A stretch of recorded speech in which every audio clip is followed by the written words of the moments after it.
Welcome to our channel, Motivate Our Soul. Please subscribe my channel. தம்பி அருள் பிரகாஷ் ரொம்ப நல்லா பேசினார். அவர் ஒரு ஆசிரியர், அதை அடிக்கடி காட்டினார். சைக்கிள் ஓட தெரிஞ்சவெல்லாம் கை தூக்கு அப்படின்னா அவர் வாத்தியார் வேலை பார்க்குறாருன்னு அர்த்தம். ஒன்றுன்னா கேட்டுட்டு கடைசியில் செல்போன் பயன்படுத்த தெரிஞ்சவங்களாம் கை தூக்குறா, நீங்கள் எல்லாரும் நீங்களும் உங்களை அறியாமல் கை தூக்குறீங்க. அது உடனே அவர் என்ன சொல்றாருன்னா, பார்த்தீங்களா, இயற்கை எது ஒருவனுக்கு அவசியமோ அதை தானாக சொல்லி கொடுக்கறது. இப்போ நான் ஒரு கேள்வி கேட்குறேன், சாப்பிட தெரிஞ்சவங்களாம் கை தூக்குங்க, தூங்க தெரிஞ்சவங்களாம் கை தூக்குங்க, மூச்சு விட தெரிஞ்சாலும் கை தூக்கு. ஏயா இப்படி ஆரம்பிச்சிங்க? எது தெரியும் என்பதல்ல, எதிலிருந்து எதை கற்றுக்கொள்கிறோம் என்பது முக்கியம். சாப்பிட தெரியும் என்பது முக்கியம் அல்ல, எதை சாப்பிடுகிறோம், எப்படி சாப்பிடுகிறோம், எப்போது சாப்பிடுகிறோம், எப்போது பகிர்ந்து கொடுத்து சாப்பிடுகிறோம், இதுதான் முக்கியம். சாப்பிட தெரிஞ்சவன் கை தூக்கு, தூங்க தெரிஞ்சவன் கை தூக்கு. நாங்க தானே கிடைச்சோம் உங்களுக்கு.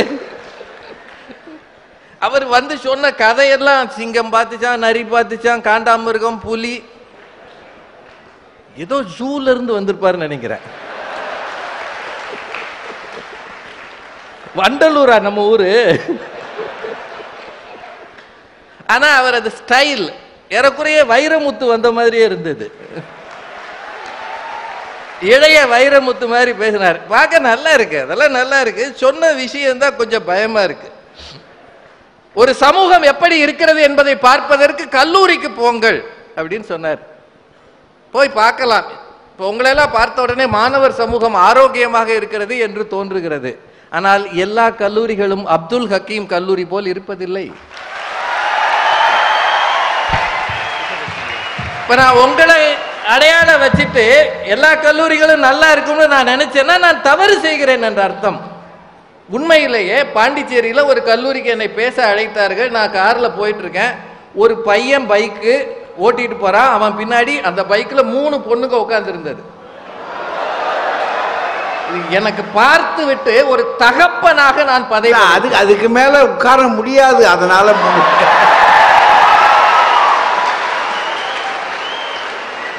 அது ஒரு பொறியியல் கல்லூரி. அங்க பேசுறதுக்கு நான் போறேன். 3 பெண்களை பின்னால் உட்கார வச்சு ஒரு பையன், அவன் 3 பேர் 4 பேர் மாணவர்கள் தான். இது என்ன வகை நாகரிகம்? இது என்ன வகை வாழ்க்கை? இது என்ன வகை பண்பாடு? இதுவும் இருக்கிறது. இதை நாங்க சொல்ல வந்தா இது எங்கிருந்து கற்றுக்கொள்கிறீர்கள் பேசுறாரு. நீ காலி நான் காலி அப்படின்னு ஒருத்தன் கவிதை எழுதினானா? இது என்ன இன்டர்நெட் இருந்ததுனால தான் எழுதுனானா? இல்ல அவனுக்கா எழுத வராதா? மைக்க கொஞ்சம் சரி பண்ணுங்கய்யா தயவு செய்து. கொஞ்சம் கலாம் ஐயாவை பத்தி பேசினாரு. பேசிட்டு என்ன சொல்றாரு, அது நாயர், அவரது உதவியாளர் நாயர் எழுதின புத்தகத்திலிருந்து படிச்சேன்னாரு. இன்டர்நெட்ல வாசிச்சேன்னு சொல்லல. அது சத்தியம் பேசினாரு, அதை நம்ம ஒத்துக்கிடுவோம். அப்படின்னா நாங்க பேசுறதெல்லாம் இன்டர்நெட்ல இருந்து எடுத்தோமா? அவங்க சொன்னாங்க இல்லையா, நீங்க மட்டும் புத்தகத்தில இருந்து எடுத்தீங்களையா, இன்னமும் புத்தகம் படிக்கிற ஆரோக்கியமான சிந்தனை இந்த மண்ணில் இருக்கிறது என்பதற்கு அவரே சாட்சி. ஒரு விஷயங்க அவர் சொன்னது எனக்கு ரொம்ப பிடிச்சது. என்னன்னா, அப்பாட்ட போய் கேட்கிறோம், ஏதாவது தகவல் கேட்டா கோவிச்சுக்கிறாரு, அம்மாட்ட கேட்கிறோம் எரிச்சல் போடுறாங்க, ஆசிரியர்கிட்ட கேட்கிறோம் கோபப்படுறாரு, ஆனால் கூகுள் ஒரு நாளும் கோபப்பட்டதில்லை அப்படின்னு ஒரு பெரிய செய்தியை நம்ம தம்பி சொன்னார். உண்மை அது. ஆனா அப்பாட்ட போய் தேவையில்லாத விஷயத்தை கேட்டா சொல்லித்தர மாட்டார். ஆசிரியர்கிட்ட போய் ஆபாசமான விஷயங்களை கேட்டா அரைஞ்சிருவார். ஆனா கூகுள் 5 வயசு பையன் கேட்டாலும் சொல்லும், 50 வயசு ஆள் கேட்டாலும் சொல்லும்.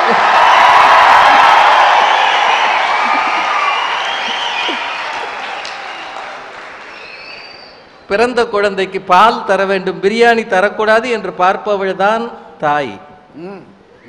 அறிவு ஒரு தாயிடம் இருந்து ஒரு தகப்பனிடம் இருந்து அல்லது தாய் தகப்பனை போன்ற ஆசிரியனிடமிருந்து வர வேண்டுமே தவிர எங்கோ இருக்கிற டப்பாவிலிருந்து வரக்கூடாது. அது டப்பாவிலிருந்து வர்றதுனாலதான் தப்பாவே வருது.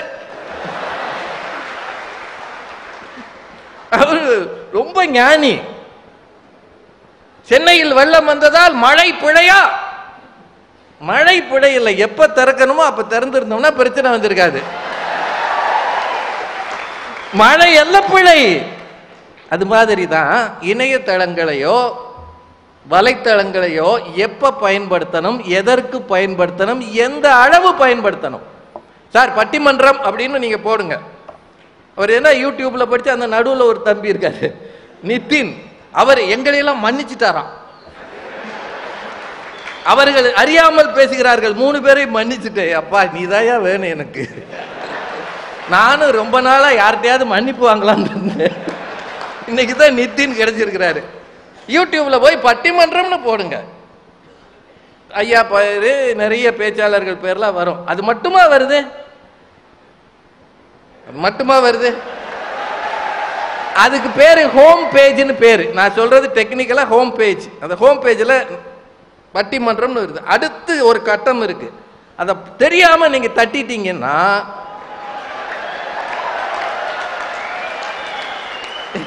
இது இவ்வளவு விஷயம் தெரிஞ்சு போச்சு. இல்ல இதுல என்ன நெருக்கடி இருக்கு? இவ்வளவு இப்ப நம்ம தெரியாம இன்னொரு அந்த இதை பண்ணிட்டு இருக்கோம், தெரியாம தட்டிட்டோம்னு வைங்க, பின்னாடி நம்ம வீட்டு ஆட்கள் நம்மளை பார்த்துட்டாங்கன்னா உங்க கேரக்டரே தப்பா பேசிடுவாங்க. நான் சொல்றது தயவுசெய்து சரியா புரிஞ்சுக்கங்க. ஒண்ணு இல்ல, வீட்டுக்காரமாவே வந்து பாக்குதுன்னு வைங்க, அந்த அம்மா என்ன நினைக்க, என்ன இந்த மனுஷன் சின்ன மனுஷனா இருக்கான் நினைக்குமா நினைக்காதா? நினைக்கும். தடுமாறி விழுவதற்கான வாய்ப்புகள் மிக அதிகம் இருப்பதால் தான் இளைஞர்களுக்கு இது தடைன்னு நாங்க சொல்றோம்.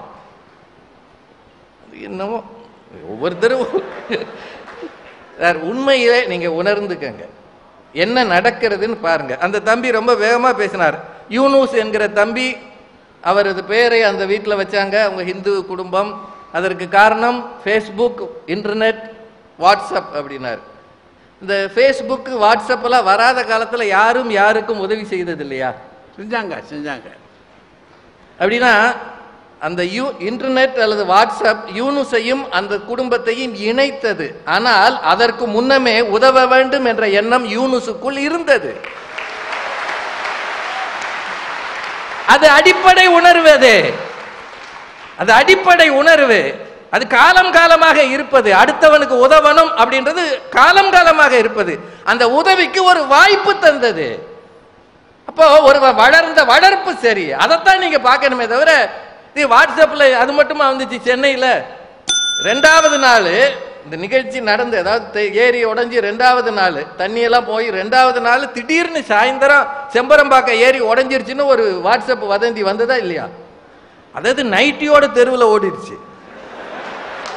சில ஆளு பைக்ல ஏறி வீட்டுக்காரம்மா அம்மாவை விட்டுட்டு வீட்டுக்காரம்மா மட்டும் பைக்ல வச்சு ஓட்டிட்டு போயிருக்கான். ஏறி உடைஞ்சா எங்க போனாலும் தப்பிக்க முடியாதுன்னு தெரியவே இல்லாம பைக்ல ஓடி இருக்காங்க. வதந்திகளும் வாட்ஸ்அப்பில் வருகிறது. கேரளாவை உலுக்கிக்கிட்டு இருக்க ஒரு விஷயம், முதலமைச்சர் வரைக்கும் கேரளாவில் பிரச்சனை பண்ணிக்கிட்டு இருக்க வலைத்தளங்கள் அதுக்கு காரணம். என்ன நடக்குதுன்னே தெரியாம அவர் ஐயாவை கேட்கிறார், தம்பி நீங்கள் நல்லவரா கெட்டவரா? நீங்கள் வாட்ஸ்அப்பை ஒழுங்காக பயன்படுத்துகிறீர்களே, அப்போது நீங்க நல்லவர் தானே? அந்த தம்பி, ஐயா என்ன +2 படிக்கிறாரு? இளைஞர்களுக்கு பிரச்சனையான்னு கேட்டா, ஐயா உங்களுக்கு அவருக்கு வாட்ஸ்அப்ல வந்ததே சமயத்துல பார்க்க தெரியாது.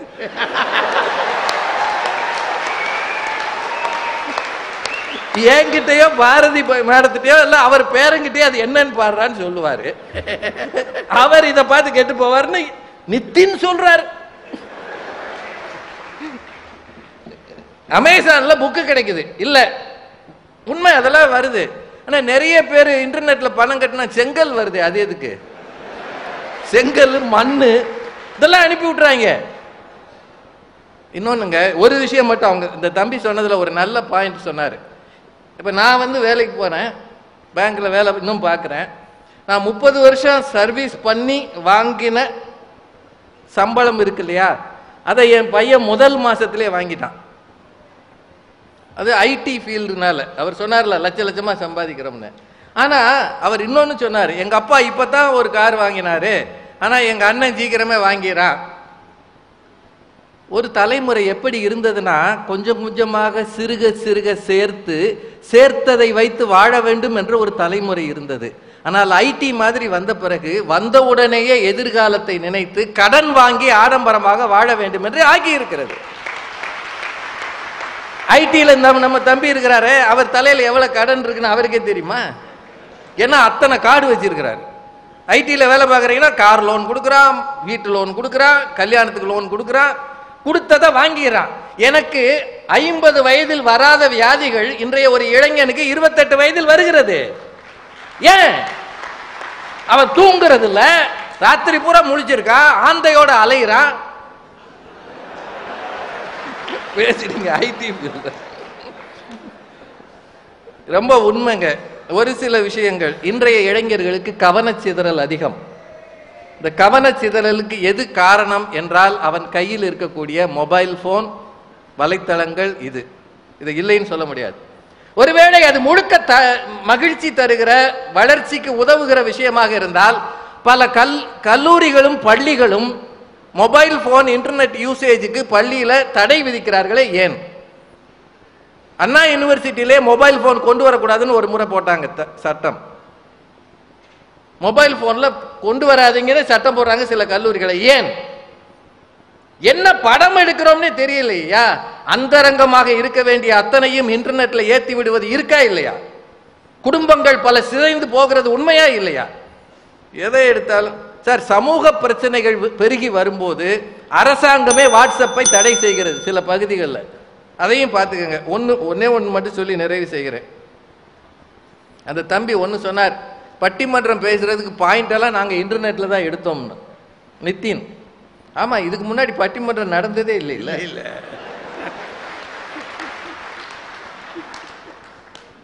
ஐயா 1961 இருந்து மேடையில் இருக்கிறார். கணக்கு போட்டா 55 வருஷம் ஆச்சு. 55 வருஷமா அவர் இன்டர்நெட் பார்த்து தான் பட்டிமன்றம் பேசுறார். அதுல ஒரு விஷயத்தை சொல்லி அப்புறம் தான் அவர் தீர்ப்பு கொடுக்கிறார். ஏன் தம்பி, என்னமோப்பா எங்க நேரம் இப்படி ஆயிடுச்சு. சார், உங்க எல்லார்ட்டையும் இளைஞர்கள்ட்ட நேர்மையா கேட்கிறேன், தொழில்நுட்பம் என்பது தவிர்க்க முடியாதது, அது வரட்டும். ஆனால் அந்த தொழில்நுட்பம் குடும்பங்களை இணைக்கிறதா பிரிக்கிறதா? பெற்றோரோடு பிள்ளைகளை நெருக்கமாக்குகிறதா விலக்கி வைக்கிறதா? உங்க பையனுக்கு மொபைல் வந்தா உங்க பக்கத்தில் நின்று பேசுவானா, தள்ளி போய் பேசுவானா? வீட்டுக்குள்ள வரும்போது ஏற்கனவே வந்த மெசேஜ் எல்லாம் டெலீட் பண்ணிட்டு வருவானா, இல்ல அப்படியே இருக்கட்டும்னு வைப்பானா? நடுராத்திரி போர்வைக்குள்ள குனிஞ்சு வச்சு இப்படி பார்த்துட்டு என்னடா அப்படின்னா ஒண்ணுமில்லைன்னு தூங்கிடுவான். அது எல்லாத்துக்கும் மேல அந்த போனுக்கு ஒரு செக்யூரிட்டி லாக் வச்சிருக்கான் பாத்தீங்களா? 40,000 ரூபாய் கொடுத்து போன் வாங்கி கொடுத்த அப்பா கதறினாலும் அது திறக்காது. அது அலிபாபா கொகை மாதிரி அண்டா காக்கசம் அபு காசம் திறந்துடுச்சு. அவர் தான் வாங்கி கொடுத்துருக்காரு, அவர் தான் மாசம் மாசம் ஏர்டெல் பில் கட்டுறாரு. ஆனா அவர் திறக்க முடியாது. இப்படி கூட அப்படி ஒண்ணு பண்ணிட்டானா உள்ள என்ன இருக்குன்றது அவனுக்கு தான் தெரியும். நம்ம வீட்டுக்குள்ள நாம சாப்பாடு போடுறோம், நாம வளர்க்குறோம், நம்ம பக்கத்திலேயே இருக்கிறான். அவன் எதிர்காலம் தான் நம்ம எதிர்காலம்னு நம்பிக்கிட்டு இருக்கிறோம். அந்த பையன் என்ன செய்வான்னு நமக்கு தெரியாம செய்வானா? இதுக்கு ஒரு இன்ஸ்ட்ருமெண்ட் உதவுமா? இதுதான் அந்த பையனை வளர்க்க போதான். இது சொல்றதுக்கு அடுத்து பாரதி மேடமும் வரப்போறாங்க. திருவள்ளுவர் கூடா நட்பு அப்படின்னு ஒரு அதிகாரம் போட்டார். கூடா நட்பு, அந்த நட்பை கூட வைப்பது ஃபேஸ்புக். ஒரே ஒரு கேள்வி, கிரைம் நிறைய இருக்கு, அது உலகம் தோன்றிய காலத்திலிருந்து இருக்கு. ஆனால் இந்த ஊடகங்கள் வந்த பிறகு சைபர் கிரைம்னு ஒரு டிபார்ட்மெண்ட்டே வந்திருக்கே. ஏன் சார்? வெளிப்படையா சொல்லி ஆகணும். பெரிய பணக்கார வீட்டு பிள்ளைகளே, படிக்கிற பிள்ளைகள் சின்னதாக ஒரு படம் எடுத்து அந்த குடும்பத்தையே ரோட்டில் கொண்டாந்து நிறுத்திடுறாங்க தெரியுமா? வைத்தறிச்சலாக இருக்குங்க. கண்ணியமாக வாழ வேண்டிய பலர் இந்த சின்ன ஒரு மொபைல்னால, சின்ன ஒரு ஆசையினால, சின்ன ஒரு ஃபேஸ்புக் தொடர்புனால பரம்பரையினுடைய கண்ணியத்தையே குறைச்சிட்டு வாழ்றாங்க. தயவு செய்து உங்க பிள்ளைகளுக்கு சொல்லுங்க, அப்பா அம்மாவுக்கு தெரியாமல் இருக்கிற எந்த தொடர்பும் அவசியம் இல்லை. அப்படி இருந்தால் அவன் வளர்ச்சியும் அவன் குடும்ப கௌரவமும் குலைந்து போகும் என்கிற அச்சத்தில் பெற்றோர் வாழ்ந்து கொண்டிருக்கிறார்கள். மறந்துடாதீங்க. இதனால் பலர் தங்கள் பிள்ளைகளை மேல் படிப்புக்கு அனுப்புவதில்லை. இத்தனைக்கும் காரணமான வலைத்தளங்கள் இளைஞர்களுக்கு மகிழ்ச்சி, ஒத்துக்கொள்கிறேன். ஆனால் வளர்ச்சிக்கு துணையா? மனசாட்சியோடு யோசித்து பாருங்கள். நடுவர் நல்ல தீர்ப்பு தருவார் என்று சொல்லி வாய்ப்புக்கு நன்றி கூறி மிகச் சிறப்பான அவையை வணங்கி விடைபெறுகிறேன். நன்றி வணக்கம். இந்த நிகழ்வுக்கு வந்து நான் இங்கே நிற்கிற போது ஏதோ என் மனசுக்குள்ளே சில ஈரத் துளிகள். இந்த நிர்வாகம் நடத்துகின்ற ஒரு பள்ளி சென்னையிலே இருக்கிறது. அந்த பள்ளியிலே கிட்டத்தட்ட 30 வருஷம் தலைமை ஆசிரியராக என்னுடைய தந்தை பணியாற்றி இருக்கிறார்.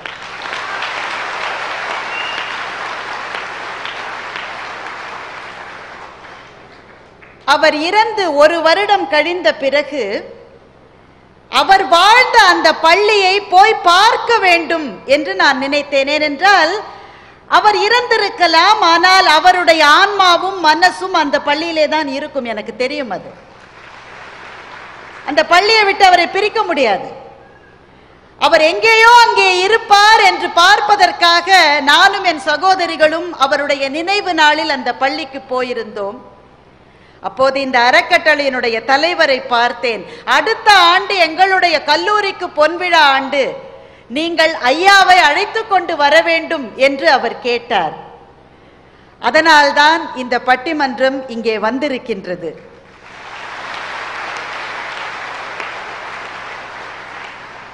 முப்பது ஆண்டு காலம் அவர் பணியாற்றிய அதே அந்த அறக்கட்டளையை சார்ந்த ஒரு குழுதான் இந்த கல்லூரியையும் நடத்தி வருகிறது என்கிற போது, இந்த கல்லூரி இவ்வளவு சிறப்பாக இருப்பதிலே ஆச்சரியப்படுவதற்கோ அதிசயப்படுவதற்கோ என்ன இருக்கிறது?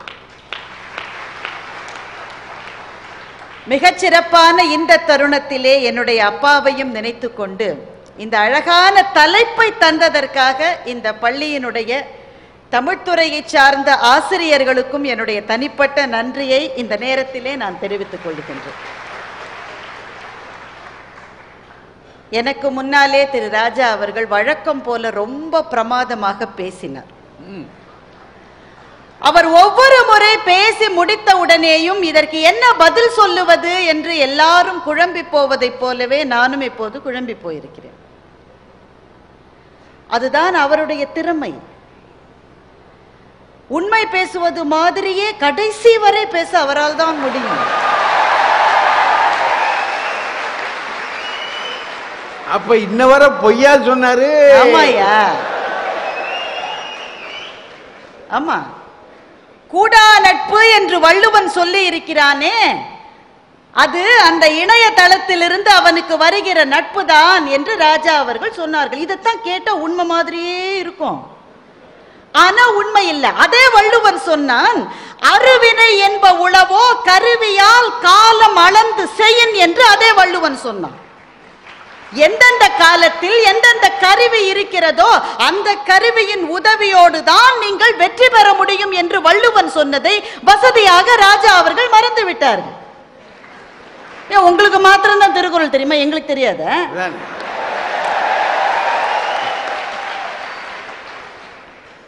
அருள் பிரகாஷ் வந்து சொன்னாரு, யாருக்கு சைக்கிள் ஓட்ட தெரியும், யாருக்கு நீச்சல். இவர் உடனே, அவர் ஒரு ஆசிரியர் என்பதை நிரூபித்து விட்டார். இவர் உடனே சொல்றார், யார் யாருக்கு சாப்பிட தெரியும் நீங்கள்லாம் கை தூக்குங்க. அதற்கு பிறகு சொல்லுகிறார், சாப்பாட்டுல ஒருத்த சரியா சாப்பிடணும், நேரத்துக்கு சாப்பிடணும், பகிர்ந்து சாப்பிடணும், இதை சொல்லி கொடுப்பதுதான் சரியான கல்வியா இருக்க முடியும். அதையே நான் வச்சுட்டு பேசுறேன். இப்போ ஒருவனுக்கு சரியாக சாப்பிட தெரியவில்லை, பகிர்ந்து சாப்பிட தெரியவில்லை, நேரத்துக்கு சாப்பிட தெரியவில்லை, உடனே ராஜா என்ன சொல்லுவார்? பார்த்தீர்களா, இவனுக்கு தெரியவில்லை, அதனால் சாப்பாடு ஒரு மனிதனுடைய வளர்ச்சிக்கு தடை என்று ராஜா சொல்லுவாரா? இணையதளத்தை ஒருவருக்கு பயன்படுத்த தெரியவில்லை என்றால் அதற்கு அவர்களை நாம் தயார்படுத்த வேண்டுமே தவிர இணையதளம் வளர்ச்சிக்கு தடை என்று எப்படி சொல்லுகிறீர்கள் நீங்கள்? அதுல அவருக்கு ஒரு கவலை தான் சார் ரொம்ப அதிகம். அவரோட வருத்தம் நீங்க புரிஞ்சுக்கிட்டீங்களா? சரியா? பாண்டிச்சேரியில ஒரு கல்லூரிக்கு அவர் போயிருக்காரு.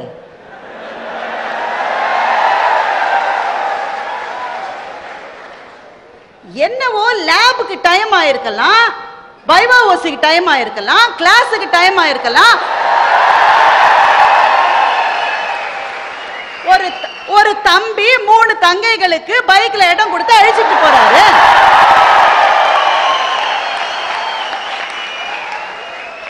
உங்களுக்கு என்ன சார் பொறாம அதுல? சார் எதுவுமே நாம பார்க்கிற பார்வையில இருக்கு சார். அவசரத்துக்கு உதவி பண்ணாருன்னு பாத்தீங்கன்னா அந்த தம்பியை நீங்க பாராட்டணும். நீங்க மேடை போட்டு இங்க பாண்டிச்சேரியில நடந்ததா அந்த தம்பியா மறந்துருப்பான், இவர் இன்னும் மறக்கல பாருங்க. அது எப்படிமா மறக்க முடியும்? 3 பேர் எல்லாம் ஓட்டிருக்கேன். மனசு எப்படி துடிக்குது தெரியுமா? இல்ல அது தவறாவே இருக்கட்டும். அந்த தம்பி செய்தது தவறு. இணையதளத்திலிருந்து வந்ததுதான் இது என்று எப்படி சொல்லுகிறீர்கள் நீங்கள்? நீங்க அந்த காலத்துல பார்த்த சிவாஜி கணேசன் படத்துல அவருக்கு 4 காதலிகள் இருந்தது இல்லையா? என்ன எதுனால இணையம் தானே உங்களுக்கு பிணை?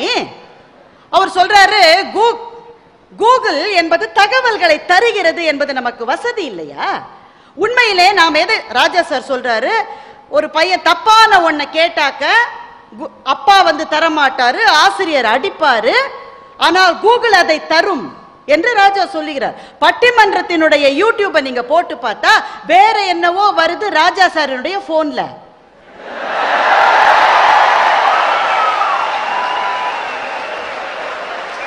இல்ல இல்ல சார், நான் நேர்மையா ஒன்று சொல்றேன். வாழ்க்கையிலும் சரி இணையத்திலும் சரி, வாழ்க்கையிலும் சரி இணையத்திலும் சரி, நீங்கள் எதை தேடுகிறீர்களோ அதைத்தான் பெறுகிறீர்கள். நான் எதை தேட வேண்டும் என்ற தெளிவு யாரிடம் இருக்கிறதோ அவர்களுக்கு இணையம் எந்த நாளும் உதவிதான் செய்யும். கூகுள் கேட்டால் கிடைக்கிறது என்றால் வேறு வழி இல்லை, எங்களுக்கு வேற வழி இல்லை. சரி, இங்க பிசிக்ஸ் ஸ்டூடெண்ட்ஸ் எவ்வளவு பேர் இருக்கீங்க? ஸ்பெக்ட்ரோமீட்டர்னு ஒரு எக்ஸ்பெரிமெண்ட் நீங்க பண்ணிருப்பீங்க.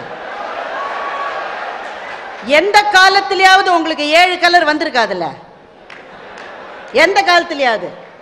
அட்டெண்டர் உதவி செஞ்சா மாத்திரம்தான் வரும் அது. இப்போ சில விஷயங்கள் வகுப்புகளிலே தெளிவு செய்வதற்கான நேரம் இன்றைய கல்வி திட்டத்தில் ஆசிரியர்களுக்கு முழுமையாக இல்லை. எல்லாருக்கும் புரிஞ்சிருச்சான்னு அந்த ஆசிரியர் முழு மனசோட தான் கேட்கிறார். அவருடைய உழைப்பை நான் பாராட்டுகிறேன். ஆனா புரியாதவன் எத்தனை பேர் எழுந்து நின்று எனக்கு புரியலன்னு சொல்லுகிற சூழல் இன்றைக்கு இருக்கிறது. சுழிச்சிருவாரம்மா. ஆமா, ஒண்ணு சில ஆசிரியர்கள் யாராவது சந்தேகம் கேட்க எழுந்த சில ஆசிரியர்கள், அப்துல் ஹக்கீம் காலேஜில் அப்படி ஒரு ஆசிரியர் கூட கிடையாது. சில ஆசிரியர், வெளியில இருக்கிற சில ஆசிரியர்கள் டவுட் கேட்க எந்திரிச்சோன் உட்காரு, எல்லாருக்கும் புரிஞ்சிருச்சு, உனக்கு மாத்திரம் புரியலையா என்றால் அந்த மாணவன் வாழ்க்கையில் இனிமேல் கேள்வி கேட்க எழுந்திருக்கவே முடியாது என்பதை அந்த ஆசிரியர் உறுதிப்படுத்துகிறார். என்ன செய்வான்? அப்பா அம்மாவுக்கு எல்லாம் தெரியுமா? ஃப்ரெண்ட்ஸ் கிட்ட டவுட் கேட்டாக்க கேலி செஞ்சு கொன்னுடுவான். எத்தனை நண்பர்களிடம் சந்தேகம் கேட்க முடியும்? மனசாட்சியை தொட்டு சொல்லுங்கள். அதுவும் ஒருவேளை நீங்க அவனை விட மார்க் ஜாஸ்தி வாங்கிட்டீங்கன்னு தெரிஞ்சிருச்சுன்னா உடனே எனிமையாயிருவான். இப்போ எங்களுக்கு வேற வழி இல்லை, நாங்க கூகுளுக்கு தான் போனோம். அங்க போய் எப்படி ஸ்பெக்ட்ரோமீட்டர் எக்ஸ்பெரிமெண்ட்டை வந்து சரியா பண்ணுவது என்பது 3 டைமென்ஷனல் பிக்சரோட அங்க இருக்கு. ஆர்கானிக் கெமிஸ்ட்ரியில கோவேலன்ட் பாண்ட்னா என்னன்னு ஒப்புறான சத்தியமா யாருக்குமே புரியாது. சார் வகுப்புல சொல்லி கொடுக்கலாம், ஆனா அது ஒரு ஆரம்பம் தான். கல்வி என்பது ஒரு சாக்கு பைக்குள் பொருட்களை திணிப்பதல்ல, அது ஒரு தீபத்தை தூண்டி விடுகிற வேலை. எங்களுக்கு சந்தேகங்கள் வந்தால் நாங்கள் எங்கே செல்லுவது? நேற்றைய தலைமுறைக்கு சந்தேகம் வந்தால் என்ன செய்வார்கள் தெரியுமா? புரியல, அப்படியே மனப்பாடம் பண்ணி அப்படியே வாந்தி எடு பேப்பர்ல. இன்றைய தலைமுறை இளைஞன் புரியலன்ற சொல்லை ஏற்றுக்கொள்ள மாட்டான். நான் தேடுகிறேன் என்று அவன் கிளம்புகிறான். நல்ல விஷயத்தை தேடுகிற அவனுக்கு கூகுள் உதவி செய்கிறது. மாதா பிதா குரு தெய்வம் என்பது போன தலைமுறை. மாதா பிதா கூகுள் தெய்வம் என்பதுதான் இந்த தலைமுறை. இது ஆசிரியர்களுக்கும் சேர்த்து. இன்றைய தலைமுறை எப்படி இருக்கிறது தெரியுமா? மாணவன் எழுந்து கேள்வி கேட்கிறான், சார் ஆசிரியருக்கு தெரியல. ஆசிரியர் சொல்றாரு, இது எனக்கு தெரியல, நீ கூகுள்ல சர்ச் பண்ணிட்டு வா. நானும் கூகுள்ல சர்ச் பண்ணிட்டு வரேன். நாளைக்கு டிஸ்கஸ் பண்ணலாம்னு சொல்றாங்க பாருங்க. அதுதான் இந்த தலைமுறை மாணவனை அடுத்த தலைமுறைக்கு அழைத்து செல்லும். சேஷாத்ரி சொல்லுகிறார், அவன் சொல்லிடுறான் சம்பளத்தை பகிர்ந்துக்கிடுவோம்ன்றான். இல்லையா, அதைத்தான் சேஷாத்ரியும் சொன்னார். அது அமெரிக்க கம்பெனி, அங்க போய் நீங்க ஏன் உங்க காசை கொட்டுறீங்க? அந்த அமெரிக்க கம்பெனியினுடைய செயல் தலைவராக இருப்பவர் சுந்தர் பிச்சை என்கிற எங்கள் ஊர் இளைஞர். கூகுள்லயும் சரி நாசாவிலையும் சரி 50% மேல் எங்களுடைய இந்திய இளைஞர்கள் தான் வேலை செய்கிறார்கள் என்று சொன்னால், கற்றலின் புதிய முறைகளை இணையதளம் இன்றைக்கு சாத்தியமாகி இருக்கிறது. அது எனக்கு வேண்டாம் என்று சொன்னால் இருட்டறையில் நீங்கள் இருப்பீர்கள். 3 பேர் அப்படித்தான் இருப்பீங்கன்னு சொன்னா நாங்க என்ன செய்ய முடியாது? இருந்துட்டு போங்க.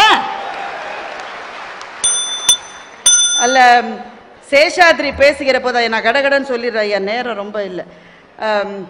இந்த சுபலட்சுமி நல்லா பேசிச்சு அந்த பொண்ணு. ஒரே ஒரு வருத்தம் தான், ஃபேஸ்புக்கில் மாணவனும் ஆசிரியரும் ஃப்ரெண்டாக இருக்காங்களாம். சுபலட்சுமி உங்களுக்கு விஷயமே தெரியாதா? ஆசிரியர் ஃப்ரெண்ட் ரெக்வெஸ்ட் கொடுத்து அதெல்லாம் அக்செப்ட் பண்ணுற அளவு நாங்கள் ஈனாவானவா? இல்லை, ஹசீன் படத்தை வச்சிருக்காங்க, த்ரிஷா படத்தை வச்சிருக்காங்க. பாவம் ரொம்ப அவுடேட்டட் பொண்ணு. ஹசீனுக்கு கல்யாணம் ஆயிடுச்சு, த்ரிஷாவுக்கு கல்யாணம் ஆக போகுது. எந்த ஹீரோயின் படத்தை ப்ரொஃபைல் பிக்சரா வச்சிருக்காங்கன்னு உங்களுக்கு தெரியும்னா உங்க பக்கத்துல இருக்கிற உங்க அணித்தலைவரை கேட்டு பாருங்க. அவர் தான் எல்லா புது ஹீரோயினுக்கும் அப்பாவா நடிச்சிட்டு இருக்காரு.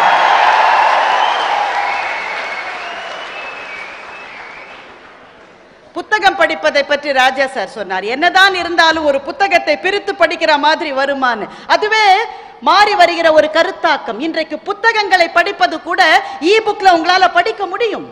ஒரு புத்தகத்தை நீங்கள் பிரிண்ட் பண்ணுவதற்கு, ஒரு எடிஷனை பிரிண்ட் பண்றதுக்கு எத்தனை ஆயிரம் மரங்களை நாம் பலி கொடுத்து பேப்பரை தயாரிக்கிறோம் உங்களுக்கு தெரியுமா? எவ்வளவு நாள் மரங்களை வெட்டி வெட்டி வெட்டி வெட்டி தாள்களை தயாரித்து புத்தகங்களை செய்து கொண்டிருக்க போகின்றோம். அந்த புத்தகம் இ புக் என்று வந்தால் எத்தனை பேருக்கு உதவியாக இருக்கும்? எத்தனை மரங்கள் கொல்வது அங்கே குறைக்கப்படும். இது இந்த இடத்துல தொழில்நுட்பம் உங்களுக்கு உதவி செய்யவில்லையா? நான் மடமடன் சொல்லிடுறேங்க. இந்த சோஷியல் நெட்வொர்க் இல்லாத காலங்களில் பேப்பர்ல அட்வர்டைஸ்மெண்ட் வரும். இந்த மாணவனுக்கு படிப்பதற்கு உதவி தேவை என்று வரும். நாம் அதை பார்ப்போம். பாவம், எனக்கு முடியல, எனக்கு வசதி இல்லை, எனக்கு வசதி இருந்தால் இந்த மாணவனுக்கு உதவி பண்ணியிருப்பேன் அப்படின்னு சொல்லிட்டு பேப்பரை கிழிச்சு போட்டுருவோம். இன்னைக்கு அதே செய்தி எனக்கு ஃபேஸ்புக்கில் வருது, இல்லை வாட்ஸ்அப்பில் வருது. நான் படிக்கிறேன், எனக்கு வசதி இல்லை, என்னால் செய்ய முடியாது, நான் அதை கிழிச்சு போட மாட்டேன். என்னுடைய ஃப்ரெண்ட்ஸ் குரூப்ல ஒரு 100 பேர் இருக்காங்க, அங்க அனுப்புறேன். அவர்களில் யாருக்கு இயலுமோ அவர்கள் அந்த மாணவனுக்கு உதவலாம். எத்தனை மாணவர்கள் உதவி வாங்கி படிக்கிறார்கள் தெரியுமா? செஞ்சி பக்கத்துல இருக்கு. செஞ்சியிலே ஒரு அரசு பள்ளிக்கூடம். அரசு பள்ளிக்கூடத்துல சுவர் கட்டணுங்க, பர்மிஷன் கொடுக்க மாட்டேன்றாங்க, காசு இல்ல. அந்த கழிப்பறையை மறைப்பதற்கான சுவர், பெண்கள் படிக்கிற பள்ளி எவ்வளவு முக்கியம். காசு இல்லை. என்ன பண்ணாங்க தெரியுமா? நெட்வொர்க்ல போய் தேடி பார்த்தாங்க, கூகுள் சர்ச் பண்ணாங்க. இந்த பிரச்சனை இருக்கிற வேற பள்ளி கல்லூரியில எப்படியா சால்வ் பண்ணிருக்காங்களான்னு அவர்களுக்கு தெரிய வந்தது. ஆப்பிரிக்க நாட்டிலே இந்த மாதிரியான ஒரு இடர் வந்த போது நம்ம யூஸ் பண்ணிட்டு தூக்கி போடுறோமே பெட் பாட்டில்ஸ், இந்த பிளாஸ்டிக் பாட்டில் இருக்கே, அந்த பிளாஸ்டிக் பாட்டில்களை வைத்துக்கொண்டே சுவர் அமைக்கிற முறை ஒன்று இருக்கிறது என்று தெரிய வந்து இன்றைக்கு அந்த செஞ்சி பள்ளிக்கூடத்தில் 30 அடிக்கு அந்த சுவரை அமைத்திருக்கிறார்கள். அதுதான் அந்த மாணவிகளுக்கு இன்றைக்கு பாதுகாவலாக இருக்கிறது.